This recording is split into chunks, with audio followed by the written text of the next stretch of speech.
Om Shanti. Good morning. Om Shanti. सभी बोलिए good morning. Om Shanti बोलिए। ओम शांति। Good morning. बाबा जिनकी वंदना करता, ऐसी जगत माता, भारत माता, सभी का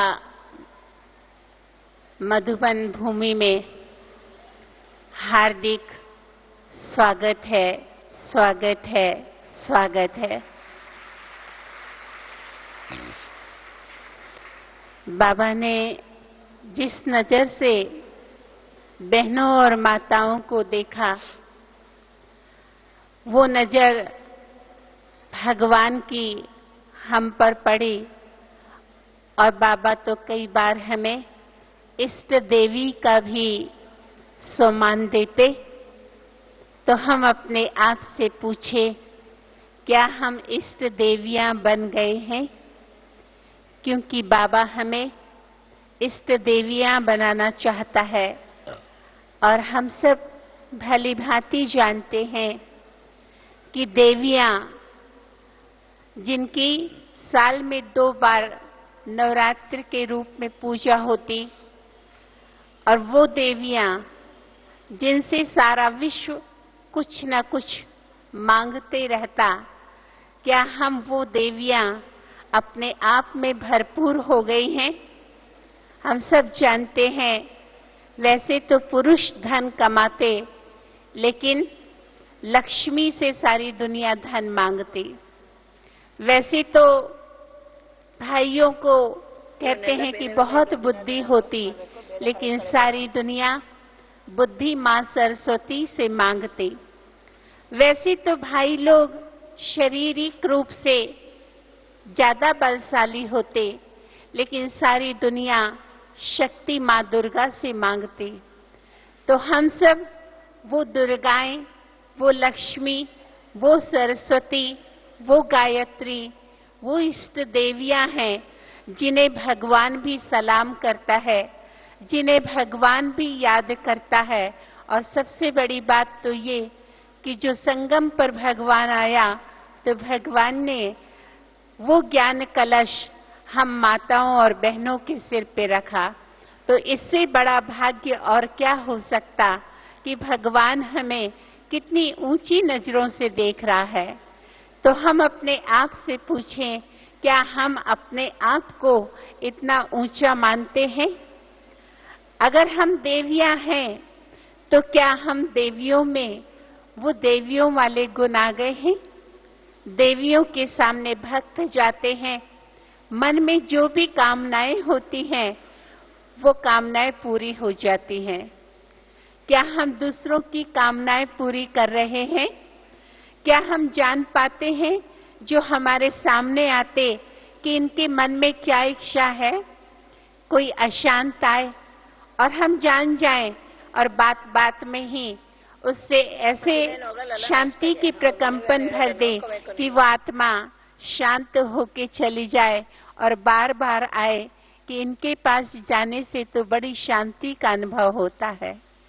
कहने का भाव ये कि भगवान ने जिस ऊंची नजर से हमें देखा, अब समय आ गया है हम शिव शक्तियों का विश्व में अपनी शक्तियों को बाबा से लेकर प्रदर्शित करें और हम शिव शक्तियां अब प्रत्यक्ष हों।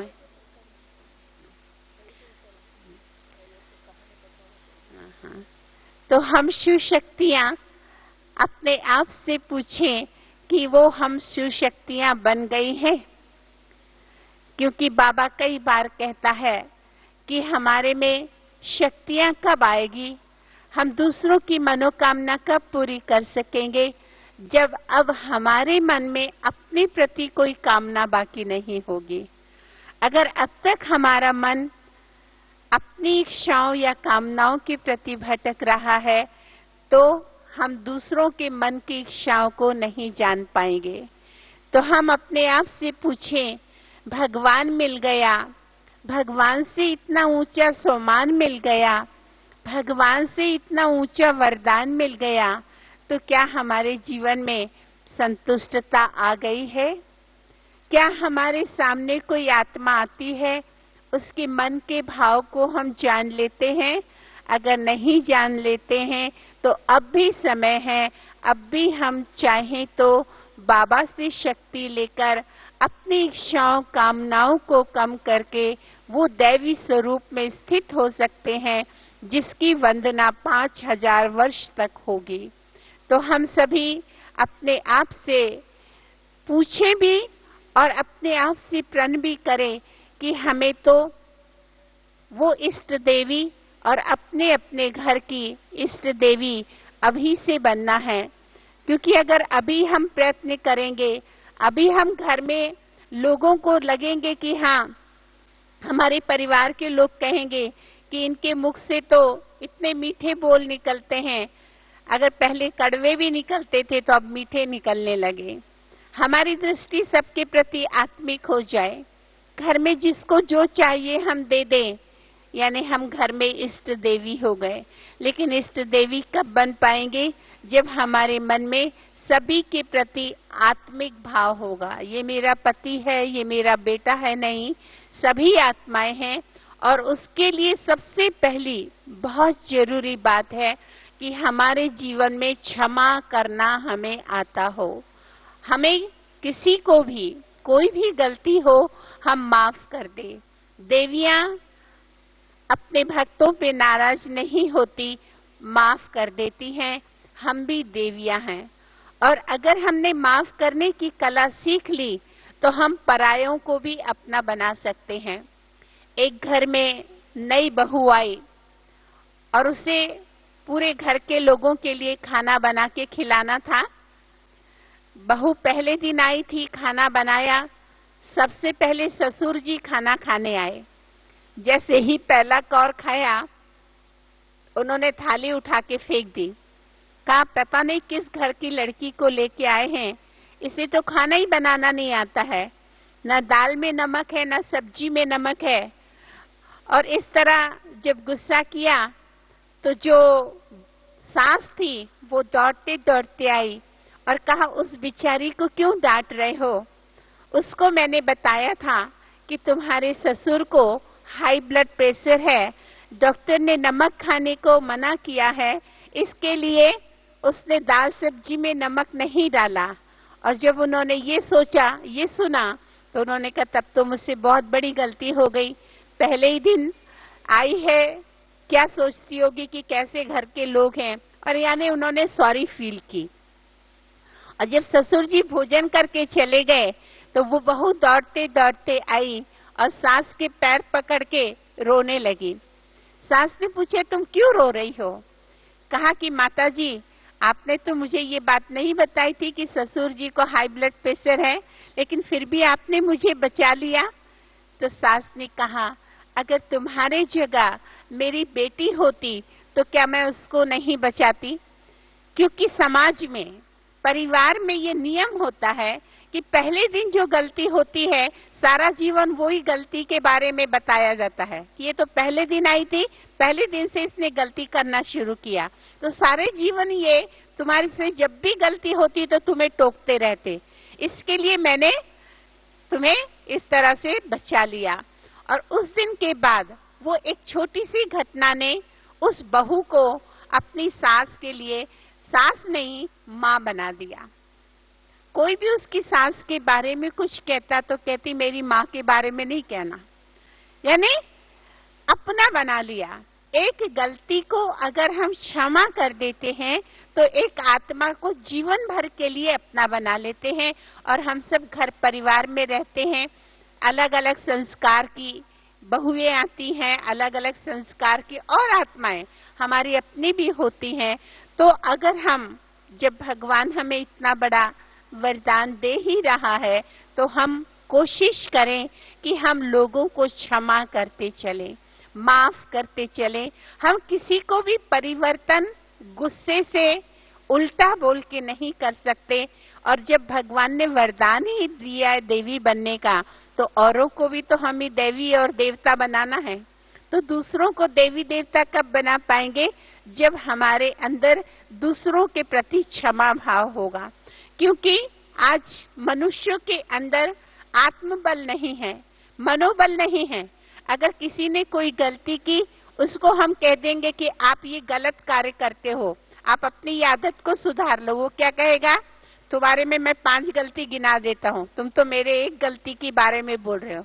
यानी लोगों में सहन शक्ति नहीं है, आत्मबल नहीं है, तो कोई भी सुनना नहीं चाहता। इसलिए जरूरी है कि हम उसको शिक्षा ना देके माफ कर दे। एक झाड़ के ऊपर एक चिड़िया रहती थी, सामने ही डाल पे एक बंदर रहता था। चिड़िया घोंसले के अंदर एक दिन बैठी थी, बहुत जोरों की बारिश आ रही थी। बारिश आ रही थी तो बंदर पानी में भीग रहा था, और भीग रहा था, ठंड लग रही थी, इसलिए ऐसे ऐसे ठिठुर रहा था। तो चिड़िया ने अपने घोंसले से बंदर को बड़े प्यार से कहा, बंदर भैया, आपको तो भगवान ने कितने बड़े बड़े हाथ पैर दिए हैं, आप अपने लिए एक छोटा सा घर क्यों नहीं बना लेते? देखो, मैंने चोंच में एक एक दाना इकट्ठा करके, तिनका इकट्ठा करके घोंसला बना लिया। मैं गीली भी नहीं हो रही हूँ, मुझे ठंड भी नहीं लग रही है। और ये सुन के बंदर का ईगो, बंदर का अहंकार उसको चोट लगी। उसने कहा, इतनी छोटी सी चिड़िया और मुझे शिक्षा दे रही है। उसने कहा, मैं अपना घर बनाऊं या ना बनाऊं, लेकिन तेरा घर तो तोड़ के फेंक सकता हूं। और एक झपट्टा मारा और उसका घर तोड़ के, घोंसला तोड़ के फेंक दिया। यही हाल आज इंसान का है। अगर हम किसी से कहते हैं आप में ये कमी है, आप ये परिवर्तन कर लो, तो वो परिवर्तन नहीं करना चाहते। क्यों? क्योंकि अहंकार है, ईगो है, आत्मबल नहीं है, मनोबल नहीं है। इसलिए ये समय है, अगर हम सही में इष्ट देवियां बनना चाहते हैं, सही में बाबा ने जो वरदान दिया है वैसे बनना चाहते हैं, तो हम लोगों को माफ करते चले, चाहे अपने परिवार के हों, चाहे बाहर के लोग हों। क्योंकि बाहर के लोग भी आज ज्ञान नहीं सुनना चाहते, ये देखना चाहते हैं कि ज्ञान आप भगवान का सुन रहे हो तो उस ज्ञान से आपके जीवन में परिवर्तन कितना आया है। और जीवन में परिवर्तन का मतलब क्या है? कि जो दूसरे गलती कर रहे हैं वो गलती हम ना करें। और दूसरे तो गलती क्या कर रहे हैं, मैंने 2 बात कही, सामने वाला 4 बात कह देगा। कोई भी एक दूसरे से सुनना नहीं चाहता, लेकिन जब कोई सामने वाला 2 बात कह दे और हम चुपचाप सहन कर ले, तो उसके मन में अपने आप फील होगा कि मैंने इनको 2 बात सुनाई, जबकि हमारी गलती नहीं भी थी, तो भी इन्होंने चुप रह गए। तो वो आत्मा परिवर्तन हो जाएगी। क्योंकि जब भी हम अकेले होते हैं, हम कोई गलती करते हैं, तो हमें अपनी गलती महसूस होती है कि भगवान का बनके, भगवान का ज्ञान सुन के भी हमने ये गलत कार्य किया। वो इंसान की गलती नहीं थी, फिर भी हमने गलत किया। तो क्या होगा? वो आत्मा अपने आप पश्चाताप करेगी और अपने आप परिवर्तन हो जाएगी। और बाबा ने हमें क्या वरदान दिया है कि आप विश्व का कल्याण करेंगे। तो विश्व का कल्याण कैसे होगा? सिर्फ ज्ञान से नहीं होगा। लोग हम में देखना चाहते हैं कि भगवान का ज्ञान सुन के इनके जीवन में क्या क्या परिवर्तन आया है। तो हम अपने आप में देखें कि भगवान का ज्ञान सुन के हम में क्या क्या परिवर्तन आया। क्या मेरे बोल बदले हैं? क्या मेरी दृष्टि बदली है? क्या मेरे कर्म बदले हैं? और अगर हमारे पहले जैसी ही बोल है, पहले जैसी ही दृष्टि है, पहले जैसे ही कर्म है, तो कहेंगे कि तुमको भगवान पढ़ाता फिर भी परिवर्तन नहीं हुए, तुमसे अच्छे तो हम हैं। क्योंकि दुनिया में कई लोग हैं जो झूठ नहीं बोलते, गलत नहीं करते। तो फिर क्या होगा? कहीं ना कहीं हम भगवान का ग्लानि करवाते हैं। तो आज आवश्यक है, बाबा जो बार बार मुरली में कह रहे, परिवर्तन परिवर्तन परिवर्तन। तो कौन से परिवर्तन कह रहे? हमारे संस्कारों का परिवर्तन। जब तक हमारे संस्कार परिवर्तन नहीं होंगे, जो गलत संस्कार है, तब तक दूसरों को हमारी बात का असर नहीं पड़ेगा। अगर हम चाहते हैं दूसरे परिवर्तन हो जाएं, तो सबसे पहले हमें अपने आप में परिवर्तन करना पड़ेगा। अब ये ना कहें कि सारी दुनिया ही गलत है, सारी दुनिया को कैसे परिवर्तन होगी। सारी दुनिया की परवाह ना करें। ब्रह्मा बाबा के सामने तो कोई एग्जाम्पल नहीं था, लेकिन शिव बाबा ने प्रवेश किया और 1 मिनट में ब्रह्मा बाबा ने अपनी सारी प्रॉपर्टी यज्ञ के नाम, माताओं के नाम कर दी। उन्होंने आगे पीछे नहीं सोचा, तो हम क्यों आगे पीछे सोचें। हमारे सामने तो आज लाखों भाई बहन एग्जाम्पल हैं, हमारे सामने दादियां एग्जाम्पल हैं, हमारे सामने बड़े भाई एग्जाम्पल हैं। तो ये ना सोचे कि हमारे परिवर्तन से सारी दुनिया तो परिवर्तन नहीं होगी, सारी दुनिया ही तो गलत कार्य कर रही है। नहीं, हमारा एक एक संकल्प बहुत दूर तक पहुंचता है और हमारे हर एक कर्म दूसरों पे बहुत प्रभाव डालते हैं। हमें नहीं पता, लेकिन लोग जानते हैं। मुझे एक बात याद आती कि एक बार एक जंगल में आग लगी। जंगल में आग लगी तो सारे जानवर शहर की तरफ भागने लगे और कुछ जानवर तालाब में जाकर खड़े हो गए। और एक चिड़िया ने देखा कि एक गड्ढे में पानी है, तो वो उड़ के जाती, अपनी चोंच में पानी भरती और आग में डाल देती, फिर उड़ के जाती, चोंच में पानी भरती, आग में डाल देती। 20-25 बार उसने ऐसा किया। ये देखकर एक जंगली जानवर उससे पूछता है, तुम्हें क्या लगता है, तुम्हारा एक एक बूंद पानी डालने से इतने बड़े जंगल की आग बुझ जाएगी? तो चिड़ियों ने बहुत प्यारा जवाब दिया, याद रखना। उस चिड़िया ने जवाब दिया कि मैं नहीं जानती कि इतने बड़े जंगल की आग मेरे एक एक बूंद पानी से बुझेगी या नहीं बुझेगी, लेकिन मैं एक बात जानती हूँ कि कल को जब इतिहास लिखा जाएगा कि जंगल में आग लगी थी, तो भागने वालों में मेरा नाम नहीं होगा, आग बुझाने वालों में मेरा नाम होगा। ये दुनिया में भी विकारों की आग लगी है ना। बाबा कह रहे हैं ना, पुरानी दुनिया, पूरी दुनिया विकार से ग्रस्त है, तो ये दुनिया में भी विकारों की आग लगी है। हाँ? ये दुनिया जंगली तो बन गई है। बाबा कहते ना, मैं जंगल को बगीचा बनाने आया हूँ। जंगल यानी क्या? जहाँ कांटे होते, जहाँ लोग एक दूसरे को दुख देते हैं। तो ये कांटों रूपी जंगल को अब हमें आग लगी है विकारों की। तो इन विकारों की आग को बुझाने के लिए हमें क्या करना है? चिड़िया ने तो एक एक बूंद पानी डाला है, हमें क्या करना है? हमें पवित्रता का एक एक सबको छिंगली देना है। जितना जितना हम पवित्र रहते हैं, उतना उतना हम इस विश्व के लिए कहीं ना कहीं सहयोग देते हैं। क्यों बाबा को रोज मुरली में कहना पड़ता कि अपने आप को आत्मा समझ के परमात्मा को याद करो? इसके पीछे बहुत गहरी फिलॉसफी है।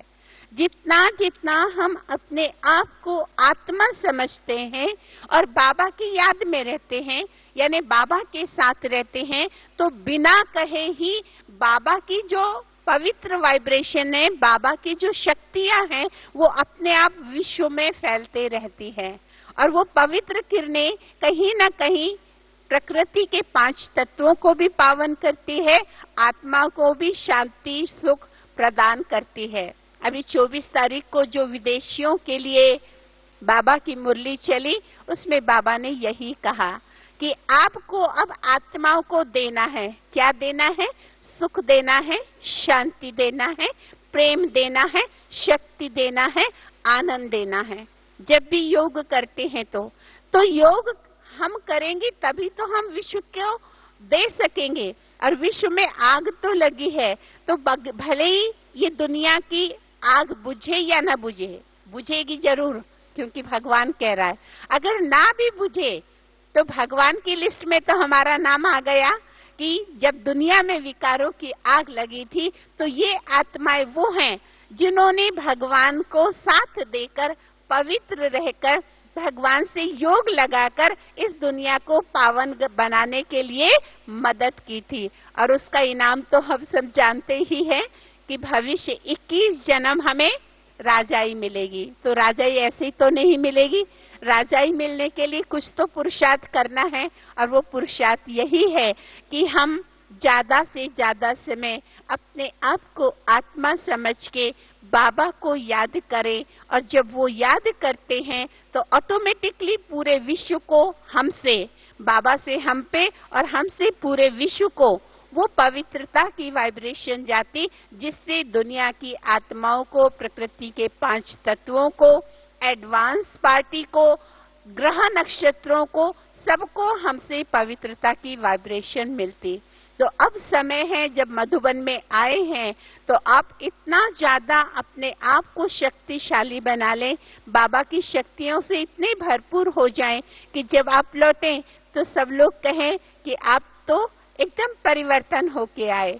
अब भगवान के सामने जाएंगे, भगवान के घर में रहेंगे, भगवान की याद में रहेंगे, तो क्या परिवर्तन नहीं आएगा? आएगा ही। लेकिन कब आएगा? जो आज का स्लोगन था, साइलेंस की शक्ति। जितना जितना हम साइलेंस रहते हैं, उतना उतना हमारी मन की और मुख की शक्ति एकत्र होती है। और जब शक्ति हमारे पास बहुत है तो उस शक्ति से हम कोई भी कार्य करते हैं। आप चेक कर लेना, जो बहुत बात करता होगा उसका योग जल्दी नहीं लगेगा। क्यों? क्योंकि जो बातें की हैं वही बातें बार बार दिमाग में घूमती है। और जब योग में बैठते हैं तो उस इंसान का चेहरा नजर आएगा या तो उसकी बातें याद आएगी। तो अगर हम, अब तो बहुत समय कम बचा है, बाबा बता रहा है, साइंटिस्ट बता रहे हैं, प्रकृति बता रही है, तो अब समय जब कम है और हम सब आत्माएं दादियों के जैसे 73 साल पहले नहीं आई हैं, लेट आए हैं, तो हमको पुरुषार्थ करना है। तो अब हम तेज जाना है, तीव्र गति से जाना है। तो उसके लिए जरूरी है कि अब हमारा पुरुषार्थ तीव्र हो, और पुरुषार्थ हमारा तीव्र तभी होगा जब जितना जरूरी है हम उतना ही बोले। जितना सोचना जरूरी है उतना ही हम सोचे, और सोचे भी तो सकारात्मक सोचे, बोले भी तो हमारे बोल वरदानी हो, हमारी दृष्टि रूहानी हो, हमारे कर्म दूसरों को प्रेरणा देने वाले हो, हमारे बोल से किसी का उमंग उत्साह बढ़ता हो। जैसे कि रोज क्लास में आप आते हैं और एक दिन 2-3 दिन आप क्लास में नहीं आ पाए, या कोई दूसरी बहन नहीं आ पाई, तो आप उनको देख के 2 तरीके से अपनी बात रख सकते हैं। एक तो ये कह सकते हैं, क्या बात है बहन जी, बीमार थे क्या, 3 दिन से मुरली सुनने नहीं आए? अभी हो सकता है वो बेचारी बीमार नहीं होगी, लेकिन घर में कोई अर्जेंट काम आया इसलिए वो नहीं आ सकी।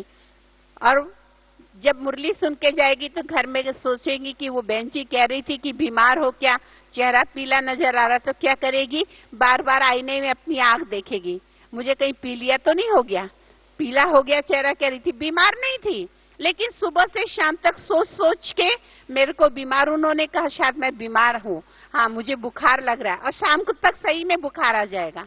तो एक अच्छे भले इंसान को आपने अपने शब्दों से बीमार बना दिया। लेकिन उसी बात को हम दूसरे शब्दों में क्या कह सकते हैं?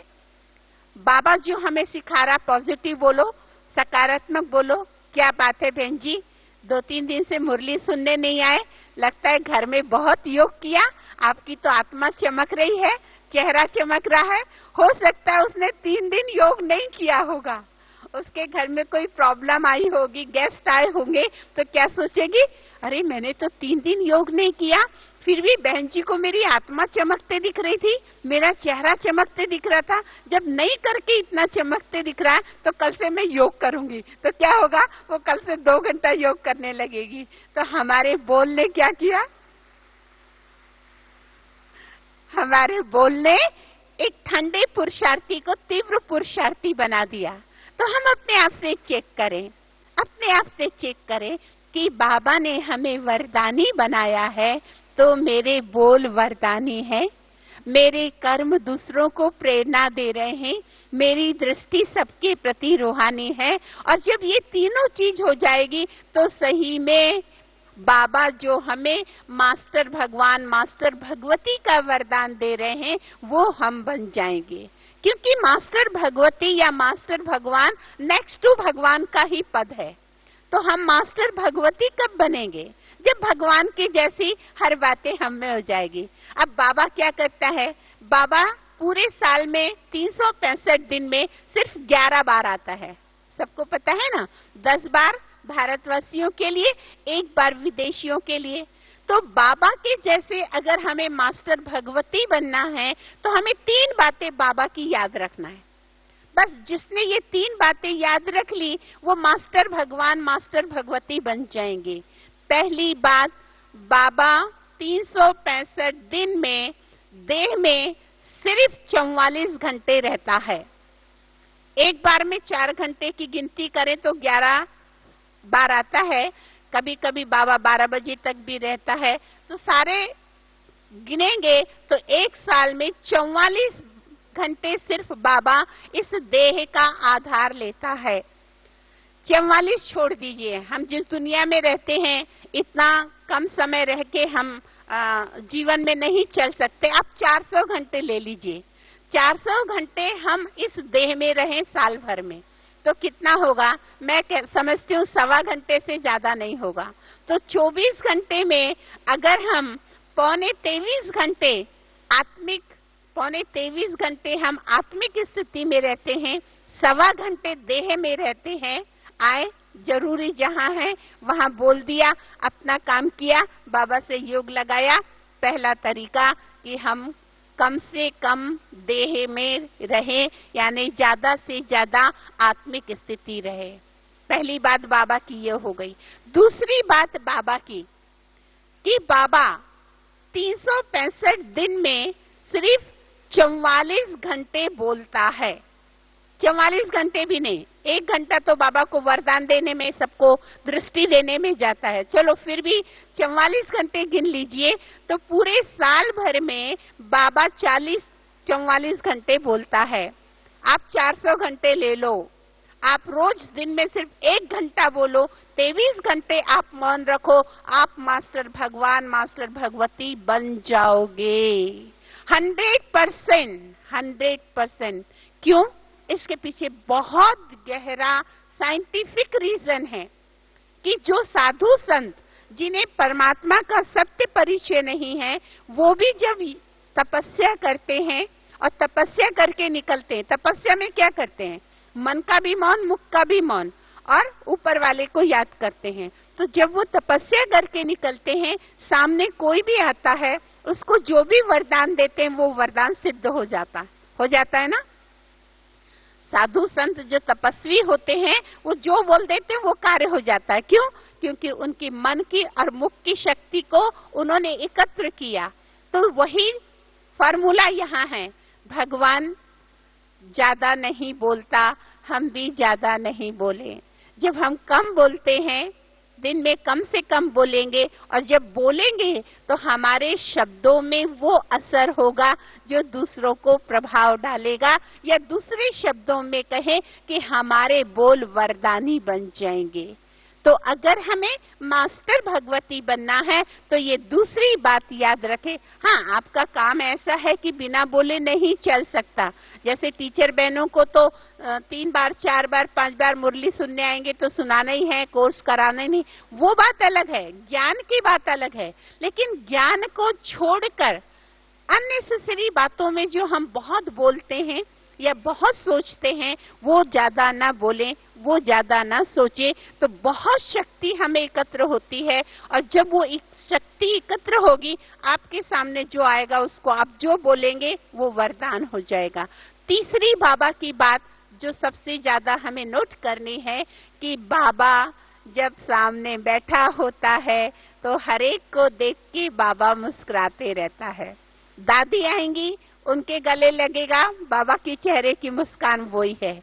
इतनी आत्माएं आएंगी जो दृष्टि लेने, बाबा का हाथ ऐसा है, चेहरा मुस्कुरा रहा है। इसका मतलब क्या? बाबा हमारे ये स्वरूप को नहीं देख रहा, बाबा हमारे शरीर को नहीं देख रहा, बाबा हमारी आत्मा को देख रहा होता है। क्योंकि बाबा हमारे शरीर का पिता नहीं है, आत्मा का पिता है। तो वो परमात्मा हम आत्माओं को देख रहा है, और वो परमात्मा को हमारे तीनों काल का ज्ञान है। उसको पता है ये आत्मा भविष्य की देवी देवता बनने वाली है, तो उसको हमारी आत्मा में नजर आ रहा है देवी देवता। तो भगवान की जैसी दृष्टि है कि वो हर एक की आत्मा को देखकर उसके भविष्य स्वरूप को देख रहा कि मेरे सामने से एक देवी जा रही है, मेरे सामने से एक महान आत्मा जा रही है। तो जिस दिन हमारी दृष्टि हर एक के प्रति ऐसी हो जाएगी कि ये वो आत्माएं हैं जो भगवान की नजर में आई हैं। अभी भले ही साधारण नजर आ रही हैं, लेकिन ये साधारण आत्माएं नहीं हैं, ये भविष्य की महाराजा महारानी आत्माएं हैं, ये भविष्य की देवियां हैं। और जब हम एक दूसरे को उस दृष्टि से देखेंगे कि ये भी देवी मैं भी देवी, ये भी महारानी मैं भी महारानी, तो एक महारानी दूसरी महारानी को देखेगी तो क्या सम्मान रहेगा, कैसी चेहरे पे मुस्कुराहट रहेगी। आज सबसे बड़ी कंजूसी लोग इसी में करते कि एक दूसरे को देख के मुस्कुराते ही नहीं, उसमें कोई खर्चा नहीं लगता है। लेकिन कहीं ना कहीं हमें ये सम्मान याद नहीं है कि हम देवियां हैं। अगर ये सम्मान सदा जागृत रहे तो हमारे चेहरे पे किसी को भी देख के मुस्कुराहट आ जाए। क्यों मुस्कुराहट आ जाए? क्योंकि मेरी जड़ मूर्ति अभी भी मंदिरों में मुस्कुरा रही है। क्यों मंदिर में जाके अच्छा लगता है? क्योंकि देवी की चेहरा मुस्कुरा रहा है, हाथ ऐसा वरदानी है, ऐसा या ऐसा। तो जिस दिन हमारे नजर में हर एक के प्रति ये होगा कि ये महान आत्मा है, ये देवी है, यानी बाबा की ये तीसरी बात हमारे जीवन में आ जाएगी, हम मास्टर भगवान मास्टर भगवती बन जाएंगे। वैसे तो कहा जाता है कि समय को और रोका नहीं जा सकता, लेकिन बाबा ने, हमारे भगवान ने हमारे लिए समय को रोक के रखा है। थोड़ा रुक जाओ, मेरे बच्चे लास्ट में आए हैं, अब भी संपन्न बन रहे हैं। और वो संपन्न बनने का वरदान बाबा ने दिया हमें कि आप सब, अभी भी बाबा कहता जो लास्ट में आए वो भी फर्स्ट जा सकते। क्यों जा सकते हैं? क्योंकि बाबा को पता है कई आत्माएं गुप्त रूप से ऐसा पुरुषार्थ कर रही है। मुझे एक कहानी याद आती, वो कहानी बात बताकर मैं अपनी बात को पूरा करूंगी कि हम अपने आप से प्रश्न पूछें कि हम इष्ट देवियां बन रहे हैं या मेरे बोल वरदानी बन रहे हैं। उसके लिए मेरा कितना कितना समर्पण बुद्धि बनी है। जितनी जितनी समर्पण बुद्धि उतनी उतनी आप वरदानी हो जाएंगी। तो एक बार कहते हैं कि नारद जी को बहुत अहंकार हो गया। नारद जी को अहंकार हो गया, मेरे से बड़ा भक्त कोई नहीं। तो उन्होंने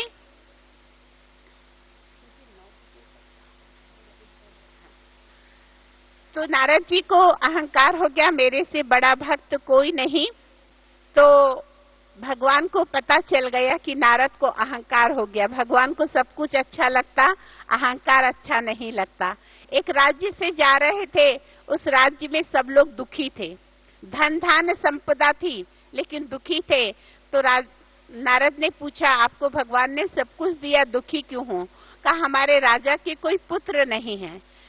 तो कहा कि मैं तो भगवान के पास जाता हूँ।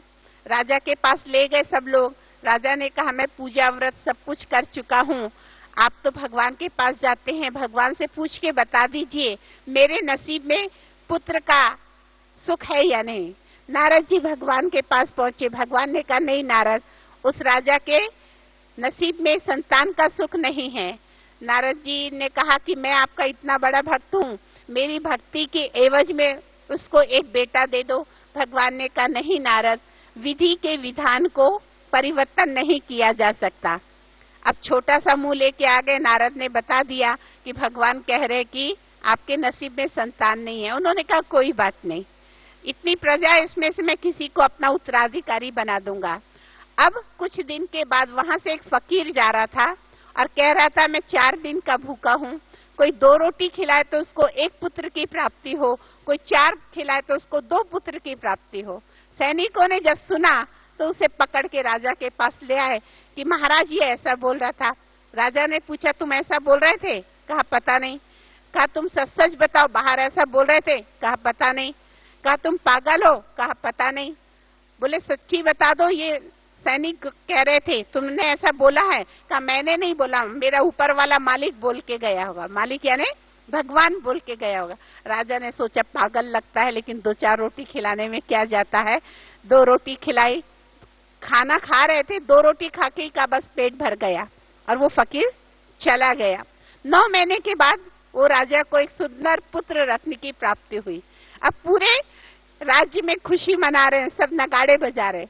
नारद जी ऊपर से जा रहे हैं, देखा आज तो सीन चेंज है। नीचे आके पूछा क्या बात है, सब खुश कैसे हैं? बोले आपको पता नहीं, हमारे महाराजा को पुत्र रत्न की प्राप्ति हुई है। ये सुनते ही नारद जी को क्रोध आ गया कि जब मैंने भगवान से कहा था तो भगवान ने कहा कि नसीब में नहीं है, अब कैसे बेटा हो गया? और पैर पटकते पटकते भगवान के पास पहुंचे, नारायण नारायण करते। कहा भगवान मेरे प्रश्न का उत्तर दीजिए। भगवान ने कहा नारद शांति शांति। कहा इस समय शांति नहीं भगवान, इस समय तो मेरे प्रश्न का उत्तर चाहिए।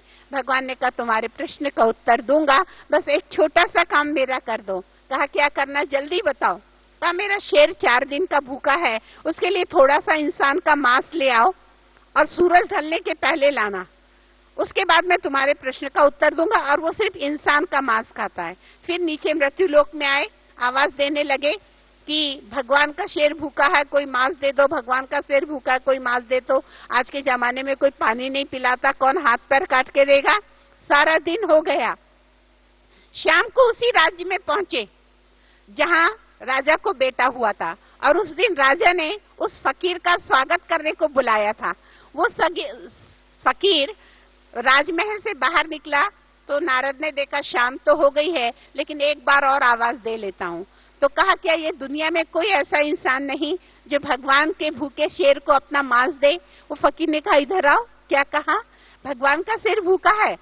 बाजू में एक सैनिक खड़ा था, उसकी तलवार निकाली, पैर काटा और ले जाके दे दिया, जाओ भगवान के शेर को खिला देना।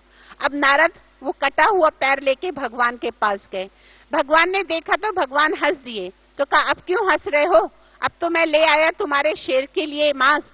भगवान ने कहा नारद, जब इंसान क्रोध में होता है तो उसकी बुद्धि और विवेक दोनों नष्ट हो जाता है।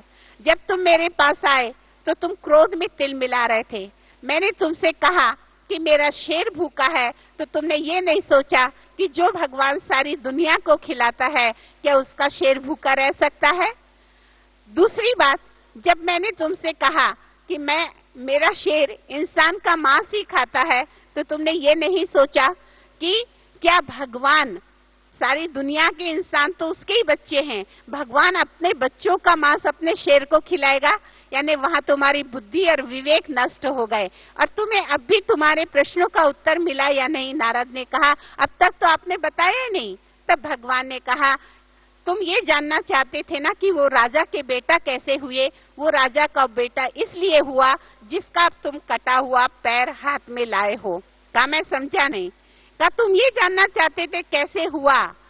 ये उस फकीर की वजह से राजा को बेटा हुआ, क्योंकि जो इंसान भगवान के शेर के लिए अपना पैर काट के दे सकता है, वो इंसान भगवान के लिए अपनी जान भी दे सकता है। और ऐसे समर्पित बुद्धि बच्चों के लिए भगवान अपने विधि का विधान भी परिवर्तन कर सकता है। हम अपने आप से पूछे हम कितने समर्पित बुद्धि बने हैं। समय हो गया है, एक ही बात कहेंगे, जितना भर के जा सके उतना भर के जाए, जितना परिवर्तन होकर जा सके उतना परिवर्तन होकर जाए। ये घड़ियां बार बार नहीं मिलेगी।